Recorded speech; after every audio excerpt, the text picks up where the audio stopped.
High friend, welcome back to my channel. Class 8-এর যে 10 number লেসনটি আছে, টেলস অফ চাইল্ডহুড, রোহল ডায়ালের লেখা, এর প্রথম পার্টটা আমরা পড়ে নিয়েছি। আজকে আমরা দ্বিতীয় পার্টটি পড়ব। তো চলো শুরু করি। আর আমি ইংরেজি মানে পড়ার সাথে সাথে আর যে এক্সট্রা মানেগুলি আছে, মানে ওয়ার্ড বাই ওয়ার্ড, সেগুলোও বলে দিব। তাহলে চলো আমরা পড়াটা শুরু করি। In 1920, when I was still only 3, 1920 সাল, যখন আমার বয়স ছিল 3 বছর, মাত্র 3 বছর। অনলি মানে শুধুমাত্র, 3 মানে 3 বছর, আর ওয়াজ মানে তো জানোই ছিল। মাই মাদার্স ইল্ডেস্ট চাইল্ড, আমার মায়ের বড় সন্তান বা বড় শিশু। মাই মাদার্স মানে আমার মার, ইল্ডেস্ট মানে বড়, চাইল্ড মানে শিশু বা সন্তান। মাই ওন সিস্টার, আমার নিজের বোন, মানে আমার সিস্টার্স মানে বোন। মাই ওন মানে নিজে, মাই মানে আমার, অস্ট্রি মানে আমার নিজের বোন অস্ট্রি। ডাইড ফ্রম অ্যাপেন্ডিসাইড, মারা গিয়েছিল অ্যাপেন্ডিসাইডে। ডাইড মানে মারা যাওয়া, অ্যাপেন্ডিসাইড মানে একটা রোগের নাম appendicitis. She was 7 years old when she died, সে যখন মারা গিয়েছিল তখন তার বয়স ছিল 7 years মানে 7 বছর। 7 years মানে 7 বছর, ওল্ড মানে বয়স, when মানে যখন, she died মানে মারা যায়। স্ত্রী was far and away my father's favorite, স্ত্রী ছিলেন আমার বাবার সবচেয়ে প্রিয় বা সবচেয়ে কাছের সন্তান। he adored her beyond measure and her sudden death left him literally speechless for days afterwards, সে যে এই খুব বেশি পরিমাণে নির্বাক হয়ে গেছিল তার এই তাড়াতাড়ি মারা যাওয়ার জন্য। মানে তার বাবা, সে যে স্ত্রী যে তাড়াতাড়ি মারা গিয়েছিল, যেহেতু তার বাবার সে খুব ফেভারিট কন্যা ছিল, তাই যেহেতু সে খুব তাড়াতাড়ি মারা গিয়েছিল, তাই তার বাবা খুব বেশি পরিমাণে মানে নির্বাক হয়ে পড়েছিল। অ্যাডোড মানে আরোগ্য করা বা খুব বেশি, মেজিওন মানে পরিমাপ, লিটারেলি মানে সোজাসুজিভাবে, স্পিচলেস মানে নির্বাক হওয়া। আফটারওয়ার্ডস মানে কিছুদিনের মধ্যে, বা না, আফটারওয়ার্ডস মানে পরে। He was so overwhelmed with grief that when he himself went down with pneumonia a month or so afterwards, সে দুঃখে এতটাই কাতর হয়ে গিয়েছিল যে তার 1 মাসের মধ্যে নিউমোনিয়া হয়ে গিয়েছিল।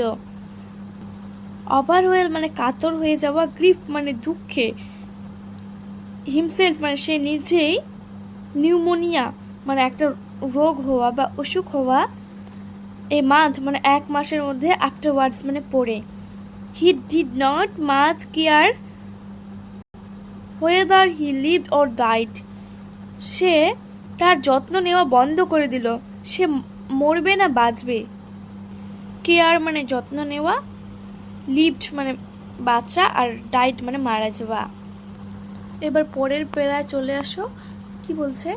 If there had penicillin in those days, তখনকার দিনে যদি পেনিসিলিন থাকতো, neither appendicitis nor pneumonia would have been so much of a theatre, মানে এতটাই নিউমোনিয়া বা অ্যাপেন্ডিসাইড ভয়ঙ্কর হতো না।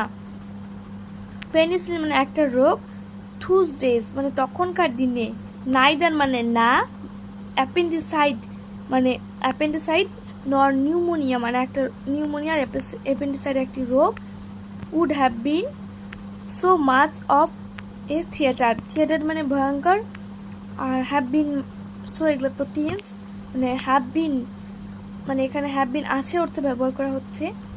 But with no penicillin or any other magical antibiotic course, কিন্তু তখন কোনো পেনিসিলিন এবং কোনো ম্যাজিক্যাল অ্যান্টিবায়োটিক কোর্স ছিল না। Pneumonia is particularly was A vary dangerous disease indeed, মানে নিউমোনিয়া হলো পার্টিকুলারলি ভাবে একটা খুব ভয়ঙ্কর রোগ। পার্টিকুলারলি মানে কি বিশেষভাবে, ডেঞ্জারাস মানে ভয়ঙ্কর, আর ইনডিড মানে প্রকৃতপক্ষে। তো কি বলছে, the patient had to fight to survive, মানে রোগীকে এই রোগের জন্য যুদ্ধ করতে হতো, মানে পেশেন্ট মানে রোগী, আর ফাইট মানে যুদ্ধ করা, আর সার্ভিভ মানে এই রোগের জন্য। My father refuse to fight, আমার বাবা প্রত্যাখ্যান করে দিয়েছিল এই যুদ্ধ করতে। রিফিউজড মানে প্রত্যাখ্যান করা, ফাইট মানে যুদ্ধ। হি ওয়াজ থিঙ্কিং, সে ভাবছিল, থিঙ্কিং মানে ভাবা। I am sure, quite sure, আমি নিশ্চিত যে, অফ হিজ বিলিভ ডটার, তার বিশ্বাস করা মেয়ে বা কন্যা, and he was waiting to join her in heaven, সে নিশ্চয়ই তার সঙ্গে অপেক্ষা করছে স্বর্গে, বা জয়েন দিবে স্বর্গে। এখানে হ্যাভেন মানে স্বর্গ, ওয়েটিং মানে ওয়েটিং মানে দাঁড়ানো বা অপেক্ষা করা, জয়নিং মানে জয়েন করা। সো হি ডাইড, সুতরাং সেও মারা গেল। সে বলতে তার বাবা। হি ওয়াজ 55 ইয়ার্স ওল্ড, সে যখন মারা যায় তার বয়স ছিল 57 বছর। এবার পরের প্যারায় চলে এসো। পরের প্যারায় কি বলছে, my mother had now lost A daughter and a husband all in the space of a few weeks, আমার মা এখন হারিয়েছে একটা কন্যাকে এবং তার হাজব্যান্ড মানে স্বামীকে হারিয়েছে এক সপ্তাহের মধ্যে। মাই মাদার মানে আমার মা, লস্ট মানে হারিয়েছে, ডটার মানে কন্যা, হাজব্যান্ড মানে স্বামী, উইকস মানে সপ্তাহ। Here she was certain having to face all along the very gravest problem and responsibility, সে এখন তার সামনে এখন অনেক দায়িত্ব এবং মানে প্রবলেম মানে হচ্ছে সমস্যার মুখোমুখি হতে হচ্ছে। এখানে সার্ডেন মানে হঠাৎ করেই, আর গ্রেভেস্টেস্ট প্রবলেম মানে সমস্যার মুখোমুখি, রেসপন্সিবিলিটি মানে দায়িত্ব।